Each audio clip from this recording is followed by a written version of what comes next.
네, 저와 여러분이 이 세상을 살아가면서 쉽지 않는 일이 어디 있겠습니까? 특히 우리가 다른 사람이 가지지 못한 큰 인생의 목표, 더불어 하나님이 주신 사명의 길을 걸어가는 우리의 인생길은 많은 어려움이 있는 길입니다.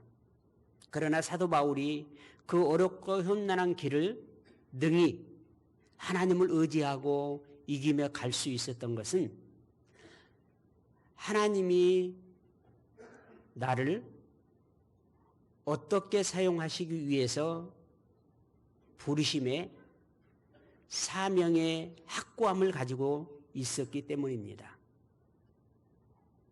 사도 바울을 부르는 사도행전 9장에 다메섹을 향해 가던 길에서의 예수 그리스도와의 만남, 그리고 그 예수 그리스도의 만남을 통해서 사도 바울이 가지고 있었던 인생의 가장 의문점, 곧 내가 너로 하여금 이방인을 위한 사도로, 이방인들에게 영원한 생명이 되시는 예수 그리스도를 전하는 이 일을 너에게 맡기기 위해서 부르셨다라고 하는 이 사명의 확고함이 사도 바울의 인생의 방향을 완전히 바꾸게 되었고, 그리고 이 역사적 사실을 우리는 성경을 통해서 이미 알고 있습니다.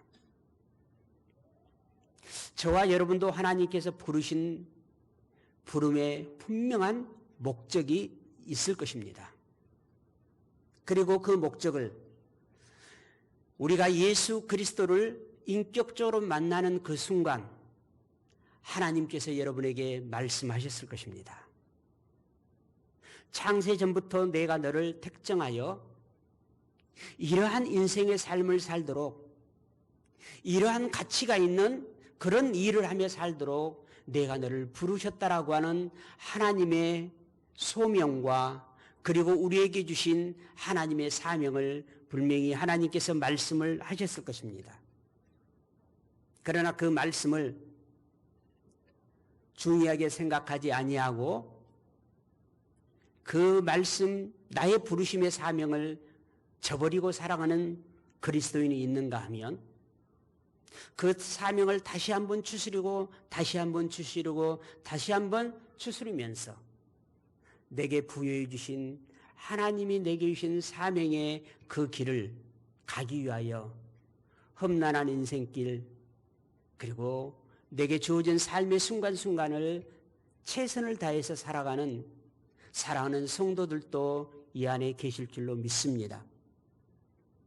이방인의 중심인 이제는 로마에 가서 복음을 전하여야 하리라고 하는 사도 바울에게 주신 하나님의 뜻을 하나님은 사도 바울을 통해서 이루시기 위해서 늘 사도 바울 곁에서 그리고 그들과 함께하는 복음 전도자들에게 함께 했습니다.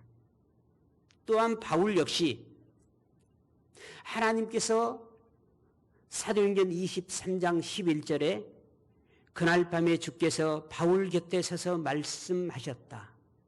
용기를 내어라. 내가 예루살렘에서 나의 일을 증언한 것 같이 로마에서도 증언하여야 한다라고 하는 이 한 번의 말씀을 가슴에 품고 나를 구원해 주신 예수 그리스도의 복음, 나에게 영원한 생명을 주신 예수 그리스도의 복음을 심장에 품고 그는 로마로 향해 가는 배에 몸을 실었습니다.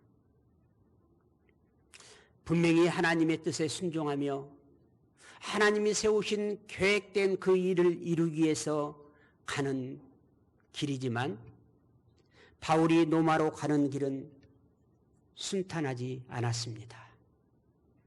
우리들도, 우리 한소망교회 공동체도 하나님이 이 땅에 주신 우리 한소망교회 공동체의 사명이든지 한 사람 한 사람 하나님의 사랑을 입은 자에게 주신 개인적인 사명이든지 그 사명의 길을 가는 길은 순탄치 않았을 것이고 앞으로도 순탄치 않을 것입니다. 그러나 사랑하는 성도 여러분, 살아계시고 전능하신 만왕의 왕이신 하나님께서 나와 함께하고 계심을 믿으시기를 바랍니다.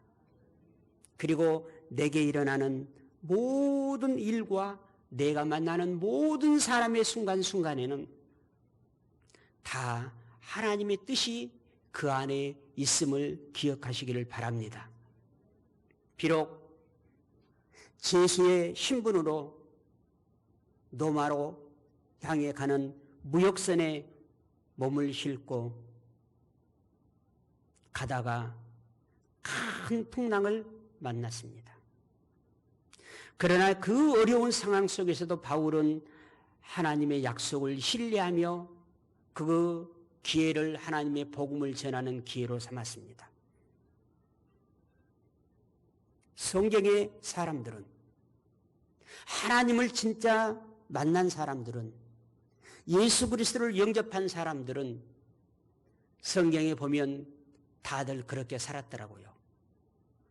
모든 일을 복음을 전하는, 하나님의 뜻을 전하는, 하나님의 사랑을 전하는 기회로 삼았더라고요. 아마 우리들의 삶, 우리 한소망교회가 세워져서 25년 이 여정을 걸어오는 동안에 하나님께서 한 번도 저희들을 떠나신 적도 없으시고, 그리고 저희들도 어떤 일이 있든지 그 일을 통해서 하나님의 뜻을 이루려고 하는 것에 우리는 집중했고 기도했고, 그리고 사랑하는 많은 성도들이 희생적인 헌신과 섬김을 통해서 지금 여기까지 우리는 주의 일에 사명을 감당하며 와 있습니다. 사도 바울뿐만이 아니라 저와 여러분도 내게 주어진 그 일이 좋은 일이든지 슬픈 일이든지, 내게 그 일이 실패든지 성공이든지, 내가 그토록 좋아하는 사람이든지 내가 싫어하는 사람이든지, 그 일과 그 만남을 통해서 하나님의 뜻이 있음을 바라볼 수 있는 저와 여러분이 되기를 바랍니다. 그리고 그 기회를 우리 주 예수 그리스도의 복음, 영원한 생명의 복음을 전하는 기회로 삼아 가십시다. 우리를 통해서 하나님께서 말씀하신 대로 반드시 이루실 줄로 믿습니다. 엄청난 풍랑을 만나서 많은 것들을 다 내어버리고 목숨까지 위험을 느끼는 그 절박한 상황 속에서 오늘 마지막 말씀 뭐라고 그들에게 바울은 말합니까? 두려워하지 마십시오. 안심하십시오. 하나님께서 말씀하시기를 이 배는 파선을 당할지언정 당신의 생명든 하나도 죽지 아니할 것입니다. 나는 나에게 말씀하신 하나님의 말씀을 나는 그대로 믿습니다. 세번역서에 보니까 하나님께서 내게 말씀하신 것이 그대로 이루어질 것을 나는 믿습니다 라고 있습니다. 오늘 본문으로 잡은 계획 개정에서는 그대로 되리라고 하나님을 나는 믿는다라고 있습니다. 자연의 환경, 그 어떤 사람의 권세 있는 말을 믿는 게 아니라 나는 하나님이 내게 주신 약속의 말씀을 나는 믿습니다 라고 많은 사람들이 위로하고 격려하고 소망을 주며 다시금 이렇게 세우고 있는 것을 봅니다. 오늘 우리는 바울의 이 믿음을 통해 어떠한 교훈을 얻을 수 있을까요? 또 복음 전도자로 부름받은 한 사람으로서 어떤 일을 맞닥뜨렸을 때, 어떤 사람을 만났을 때 그 사람 앞에서 내가 믿는 나의 믿음을 어떤 태도로 보여줄 수 있을까요? 그 죽음의 두려움에 휩싸여 있는 모든 사람들 앞에 사도 바울은 소망의 마음을 가지고 하나님을 드러내고 있습니다. 어떤 일을 만났을 때 우리의 태도가 결과를 결정짓게 되는데, 나는 과연 하나님 앞에 하나님을 신뢰하는 그 믿음의 어떤 태도를 가지고 한순간순간 한 사건들을 우리가 지나가고 있을까요? 오늘 말씀을 통해서 세 가지를 크게 바라보게 되면, 첫째, 하나님의 말씀을 신뢰하는 자는 미래를 예측할 수 있다는 것입니다. 하나님께 부름받은 저와 여러분은 선지자요 예언자입니다. 예수 그리스도를 믿는 자들은 과거 지향적이 아니라 미래 지향적이어야 합니다. 그러나 마귀는 자꾸 우리들에게 과거의 이야기를 합니다. 과거의 상처를 꺼져보냅니다.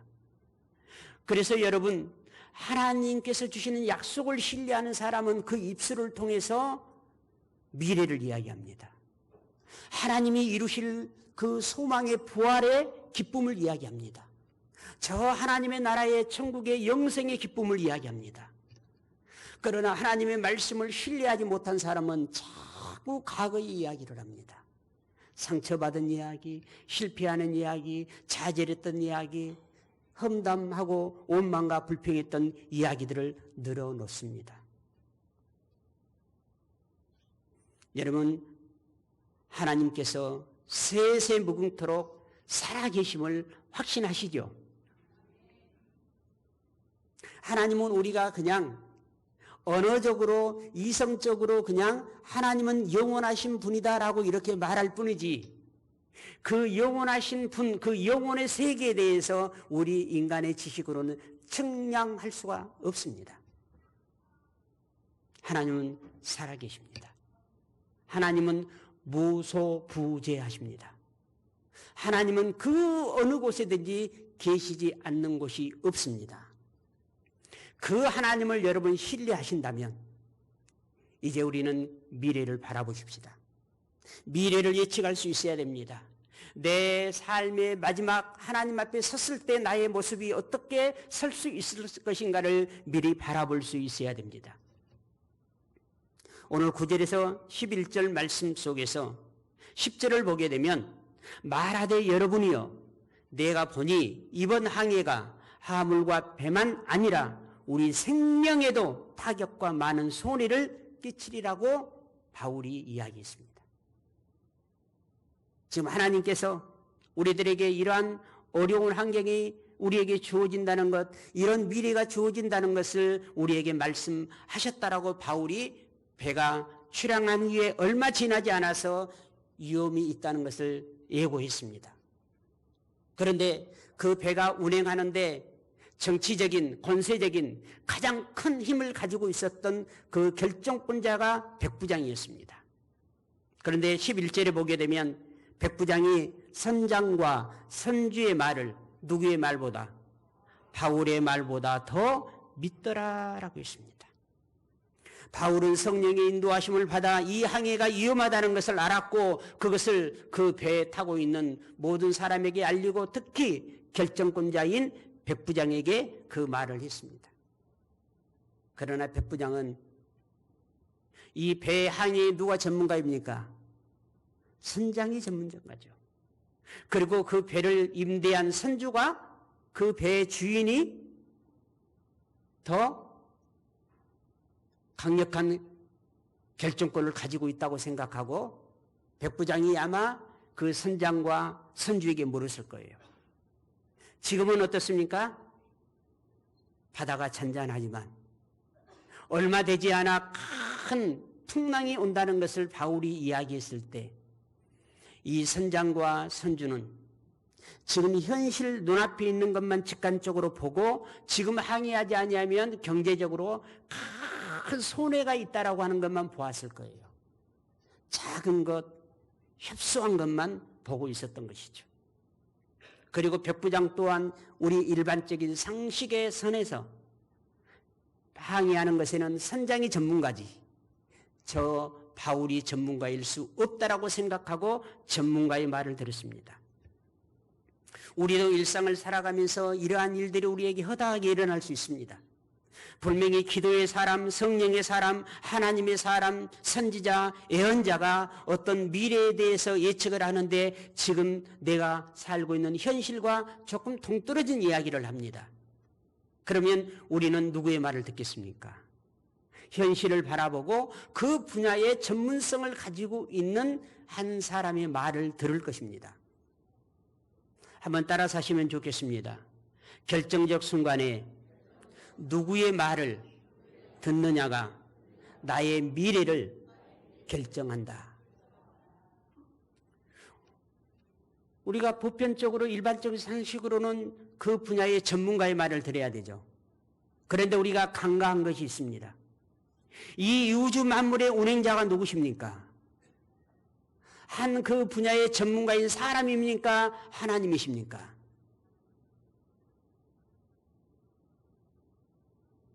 전지전능하신 분이 누구십니까?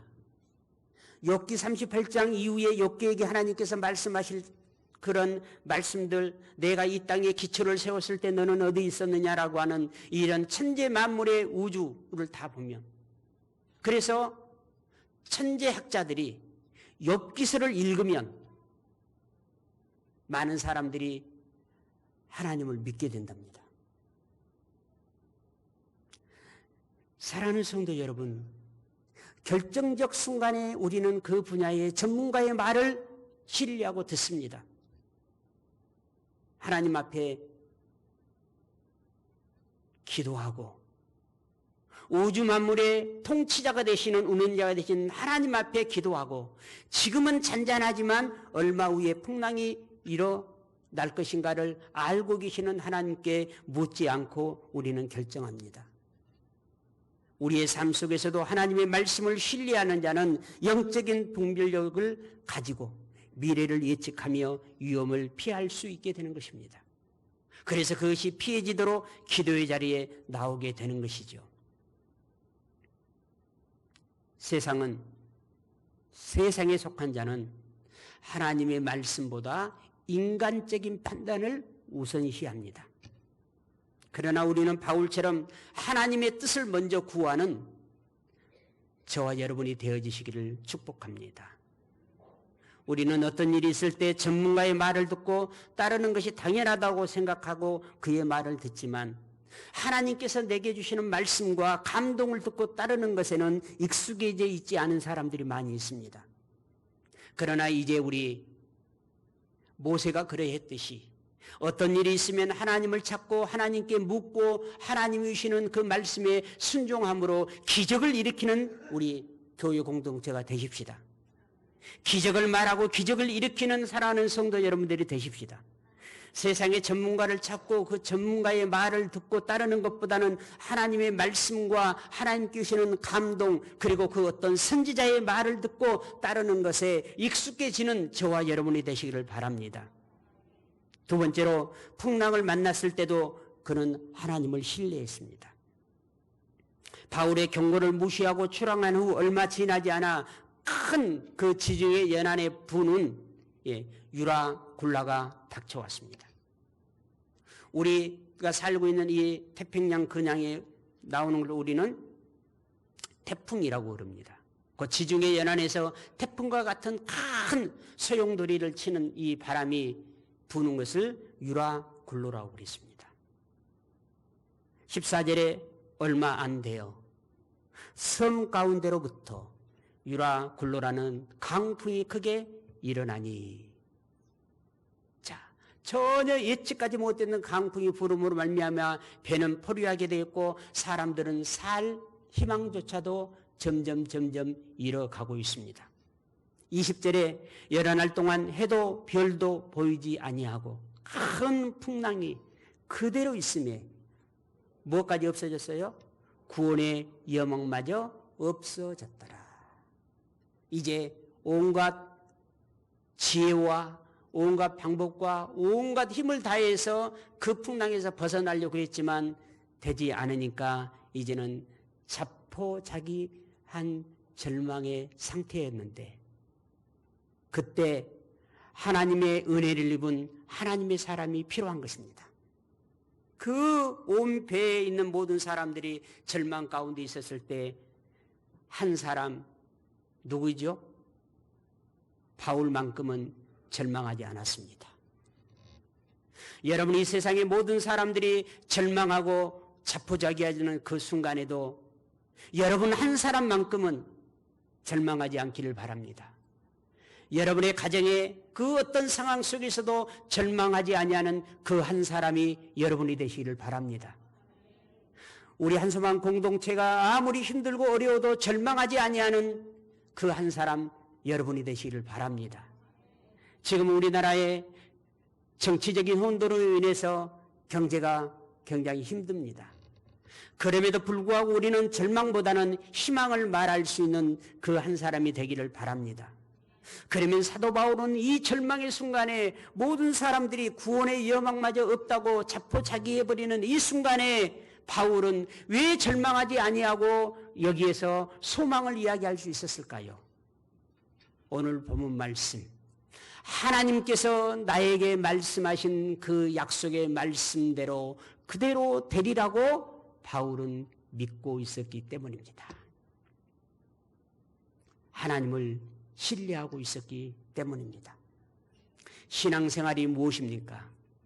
하나님의 약속을 신뢰하며 살아가는 삶을 신앙생활이라고 그럽니다. 여러분, 신앙생활을 하고 계시죠? 그것은 내게 주신 하나님의 약속을 신뢰하며 사는 삶이 신앙생활이지요.